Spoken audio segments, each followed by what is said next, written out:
ಆಗ್ಲೇ ಆಹಾರ ಸಚಿವರು ಹೇಳ್ತಾ ಇದ್ರು 1,000 ಸಿಲಿಂಡರ್ ಅನ್ನ ಕೊಡ್ತೀವಿ ಅಂತ. ಬಟ್ ಈಗ 1,000 ಸಿಲಿಂಡರ್ ಕೊಟ್ರೆ ಸಾಕಾಗುತ್ತಾ ಅಂತ ಹೋಟೆಲ್ ಮಾಲೀಕರು ಅಸಮಾಧಾನ ವ್ಯಕ್ತಪಡಿಸ್ತಾ ಇದ್ದಾರೆ. ಬನ್ನಿ ಏನ್ ಹೇಳಿದ್ದಾರೆ ನೋಡೋಣ.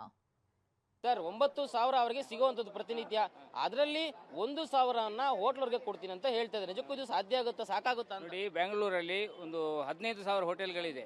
ಈ 1,000 ಕೊಟ್ಟರೆ ಇದನ್ನ ಬ್ಲ್ಯಾಕ್ ಮಾರ್ಕೆಟಿಗೆ ಇನ್ನೂ ಅವಕಾಶ ಮಾಡಿಕೊಟ್ಟಂಗಾಗುತ್ತೆ ಗೌರ್ಮೆಂಟ್. ಅದಕ್ಕೆ ದಾರಿ ಮಾಡಿಕೊಡ್ತದೆ. ಈಗ ಇಲ್ಲಾಂದ್ರೆ ಕೆಲವು ಹೋಟೆಲ್ಗಳು ಕ್ಲೋಸ್ ಆಗಿದೆ. ಆಲ್ರೆಡಿ ಇವರು ಕೊಟ್ಟಿಲ್ಲ ಅಂದ್ರೆ ಆಟೋಮೆಟಿಕ್ ಬಂದು ಹಾಕೊಂಡು ಬಾಗಿಲು ಹಾಕೊಂಡಿರ್ತಾರೆ. ನೋಡಿ, ಇನ್ನೊಂದು ವಾರ ಕಾಯ್ಬೋದು. ಇಲ್ಲ ಫುಲ್ ಈಗ ಶೆಟ್ರ್ ಹಾಕೊಂಡು ಕೂತ್ಕೋಬೇಕು.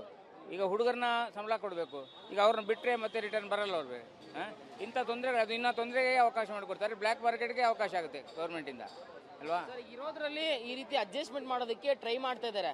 ಸೊ 9,000 4,500 ಆಸ್ಪತ್ರೆಗಳು ಕೊಡಬೇಕು, 2,500 ಆಟೋಗಳಿಗೂ ಕೊಡಬೇಕು. ಸೊ ಹೋಟೆಲ್ಲು ಕೂಡ ಮುಖ್ಯ ಆಗಿರೋದ್ರಿಂದ ಸೊ ಅದು ಕೂಡ ಒಂದು ಎಸೆನ್ಷಿಯಲ್ ರೀತಿ ಕನ್ಸಿಡರ್ ಮಾಡಬೇಕಾಗುತ್ತೆ. ಅದರಿಂದ 1,000 ಕೊಡ್ತೀನಿ ಅಂತ ಹೇಳ್ತಾರೆ. ಸೊ ಈ ರೀತಿ ಒಂದು ಆಲ್ಟರ್ನೇಟಿವ್ 1,000 ಅನ್ನೋದು ಎಲ್ಲಿ ಸಾಕಾಗುತ್ತೆ ಅನ್ನೋದು ಪ್ರಶ್ನೆ ನಿಜವಾಗ್ಲೂ ಉಂಟಲ್ಲ, ಅದು ಸಾಕಾಗುದೇ ಇಲ್ಲ. ಇವರು ಅದನ್ನು ಮಾಡಿದೆ, ಅದು ಬ್ಲ್ಯಾಕ್ ಮಾರ್ಕೆಟ್ ಆಗಿ ಹೋಗುತ್ತೆ ಬಿಟ್ಟರೆ ಯಾರಿಗೂ ಮಾಮೂಲಿ ರೇಟಲ್ಲಿ ಸಿಗಲ್ಲ ಅದು. ಮತ್ತು ಯಾರು ಸ್ವಲ್ಪ ಮೇಲ್ಗೈ ಇರ್ತಾರೆ, ದೊಡ್ಡ ದೊಡ್ಡ ಹೋಟೆಲ್ ಅವರು, ಕ್ಯಾಟರರ್ಸ್, ಅವರಿಗೆ ಸೇರಿಬಿಡ್ತದೆ ಅದು. ಸಣ್ಣ ಸಣ್ಣ ಹೋಟೆಲ್ಗೆ ಅವ್ರಿಗೆ ಬರೋದೇ ಇಲ್ಲ.